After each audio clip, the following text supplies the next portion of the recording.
प्यारे बच्चों, आज हम क्लास 8 की प्रश्नावली 5.3 के शेष बचे हुए सवाल हल करेंगे।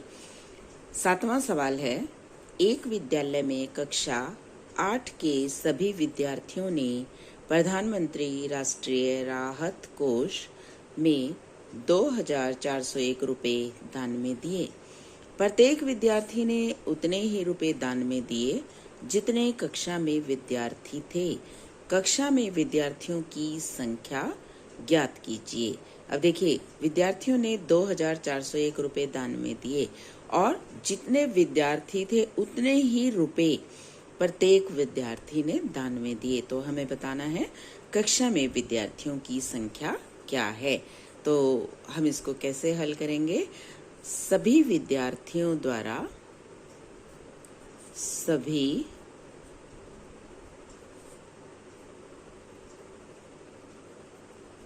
विद्यार्थियों द्वारा दान दी गई राशि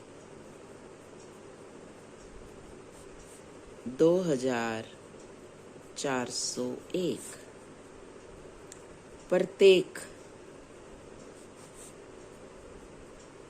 प्रत्येक विद्यार्थी ने दिया दान।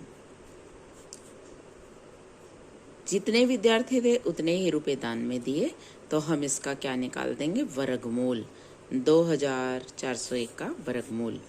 तो 2,401 का अभाज्य गुणनखंडन करूंगी मैं। सबसे पहले ये 2 पे नहीं जा रहा, 3 पे भी नहीं जा रहा, तो सबसे पहले ये 7 पे जाएगा। देखिए, 7 तिया 21। 2,401 को हम 7 से भाग करेंगे। 7 तिया 21, 3 शेष बच गया, उतार ली 0। 7 चौक 28, 2 बच गया और उतार लिया 1। 7 तिया 21, तो भाग देने के बाद आ गया 343। अब 343 फिर 7 से भाग हो जाएगा। 7 चौक 28, 7 निम 63, फिर 7 से हो जाएगा। 7 एकम 7 7 49 और फिर 7 7 एकम 7।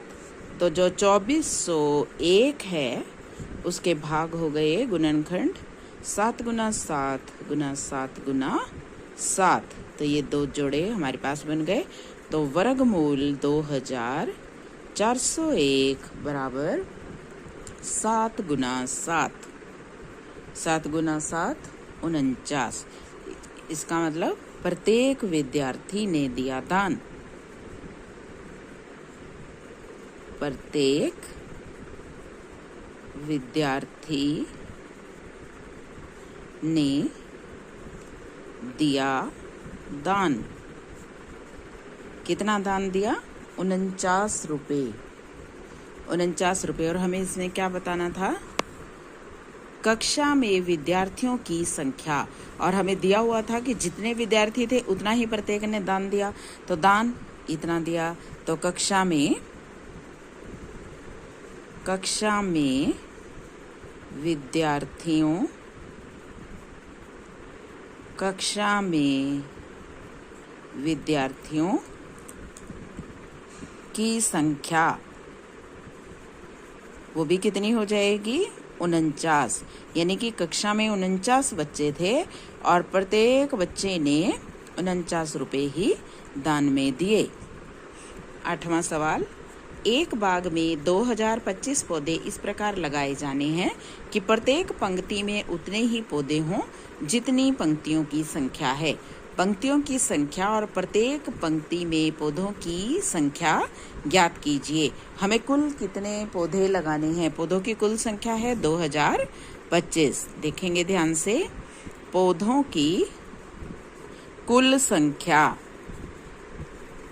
पौधों की कुल संख्या कितनी है? 2025। अब ये कहता है कि जितनी पंक्तियां हैं, जितनी पंक्तियों की संख्या है, उतने ही प्रत्येक पंक्ति में हमें पौधे लगाने हैं। तो देखिए क्या लिखेंगे, अब हम कैसे करेंगे। प्रत्येक पंक्ति में पौधों की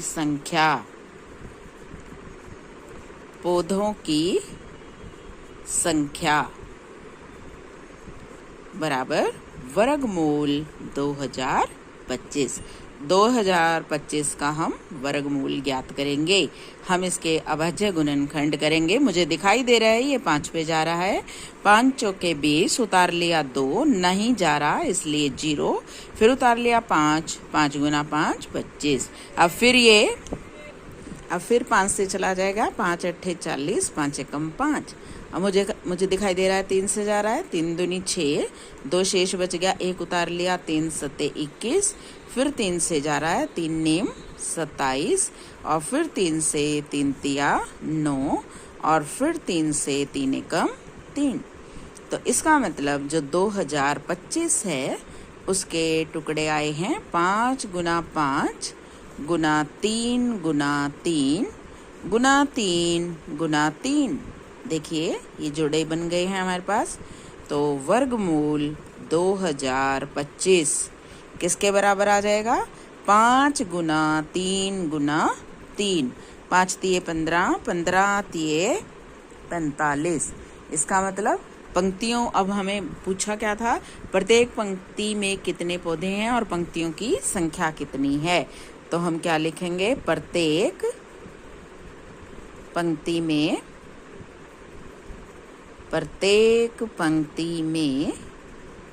पौधों की संख्या 45 और कुल पंक्तियां वो भी कितनी हो जाएंगी? 45 पंक्तियां हैं और प्रत्येक पंक्ति में 45 पौधे ही लगाए गए हैं। 9वां सवाल, वह सबसे छोटी वर्ग संख्या ज्ञात कीजिए जो 4, 9 और 10 प्रत्येक से विभाजित हो जाए। जो 4, 9 और 10 प्रत्येक से विभाजित हो जाए। तो 4, 9 और 10 से विभाजित होने वाली सबसे छोटी वर्ग संख्या, इनका क्या निकालना, क्या होगी छोटी वर्ग संख्या? महत्तम समापवर्तक होगी। तो अब महत्तम समापवर्तक निकालने के लिए हमें इसमें सबसे पहले तो वो गुणनखंड निकालना है जो पूर्ण वर्ग संख्या बनाए। देखिए पहले हम 4, 9 और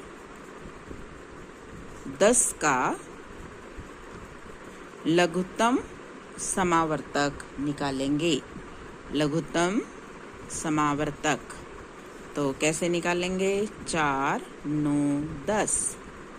ध्यान से देखिए, 2 से देखो जाएगा, 2 दूनी 4, 9 नहीं कटता, 9 यूं का यूं उतार लिया, 2 पंजे 10। अब सभी संख्याएं एक एक उससे जाएंगी, 2 एकम 2, 9 यूं का यूं 5। अब ये 5 से जाएगा, 1, 9 यूं का यूं, 5 एकम 5। अब ये 9 से जाएगा, 1, 1 और 1। तो हमारे पास 4, 9 और 10 का लघुत्तम समापवर्तक कितना आ गया? 2 गुना 2 गुना 5 गुना 9। 2 दूनी 4, 4 पंजे 20, 20 को 9 से गुना करेंगे तो ये आ जाएगा 180। अब हम 180 का अभाज्य गुणनखंड करेंगे। देखिए 2 से जाएगा 90, फिर 2 से जाएगा 45, और फिर 3 से जाएगा 3 एकम 3, 3 पंजे 15, फिर 3 से जाएगा 3 पंजे 15 और 5 एकम 5। तो 180 के जो टुकड़े हैं, 2 गुना 2 गुना 3 गुना 3 गुना 5। तो ये वाला एक जोड़ा बन गया, एक ये बन गया। अब एक अकेला 5 हमारे पास रह गया। तो हम इसमें पूर्ण वर्ग बनाने के लिए हमें संख्या को किससे गुना करना पड़ेगा? 5 से। पूर्ण वर्ग संख्या ज्ञात करने के लिए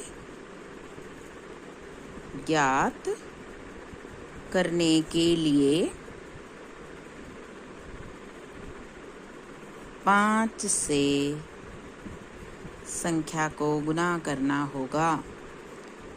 5 से संख्या को गुना करना होगा।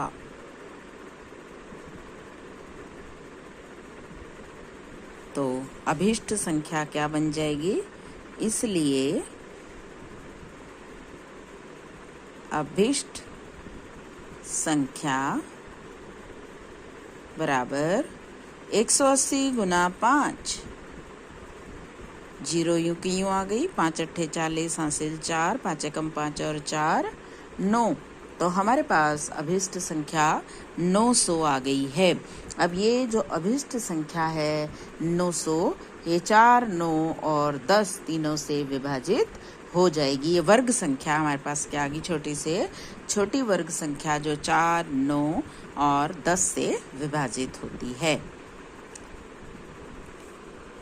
सवाल नंबर 10, वह सबसे छोटी वर्ग संख्या ज्ञात कीजिए जो प्रत्येक 8, 15 और 20 से विभाजित हो जाए। तो इसमें भी अब हम क्या निकालेंगे? पहले 8, 15 और 20 का लघुत्तम समापवर्तक। तो 8, 15, 20 2 से हो जाएगा। पहले 2 चौके 8, 15 यूं का यूं उतर जाएगा। 2 एकम 2, 2 0 0, फिर 2 से हो जाएगा। 2 दूनी 4, 15 यूं का यूं, 2 पंजे 10। अब फिर 2 से हम इसको कर लेते हैं भाग। 2 एकम 2, 15 और 5 यूं का यूं उतर जाएगा। अब मुझे दिखाई दे रहा है ये 5 से जाएगा। 1 यही 5 दिया 15, 5 एकम 5। और अब मुझे दिखाई दे रहा है ये 3 से जाएगा। 1 1 1। तो 8, 15 और 20 का लघुत्तम समापवर्तक क्या आ जाएगा? 2 गुना 2 गुना 2 गुना 5 गुना 3। 2 दूनी 4, 4 दूनी 8, 8 पंजे 40, 40 गुना 3 120। और अब हम 120 के क्या करेंगे? अभाज्य गुणनखंडन। देखिए 2, 2 छके 12, फिर 2, 2 तिया 6, 0 यूं की यूं उतरती जाएगी। और फिर 2 से 2 एकम 2, 2 पंजे 10, फिर 3 से 3 पंजे 15 और फिर 5 से 5 एकम 5। तो देखिए 120 के टुकड़े बने हैं। 2 गुना 2 गुना 2 गुना 3 गुना 5। अब इसमें जोड़ा केवल यही बना है, शेष संख्याएं अकेली अकेली हैं। तो 2, 3 और 5। तो हम क्या लिखेंगे?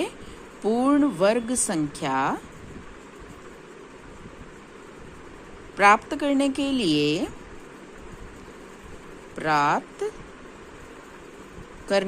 लिए संख्या को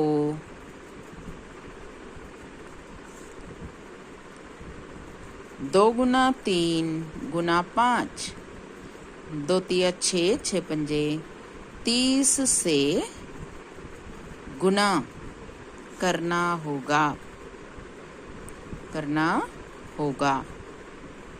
तो अभिष्ट संख्या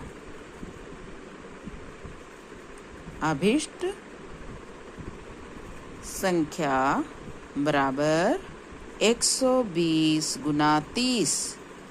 0 0 यूं की यूं आ गई 2, 12 तिया 36। तो अभिष्ट संख्या 3600 होगी।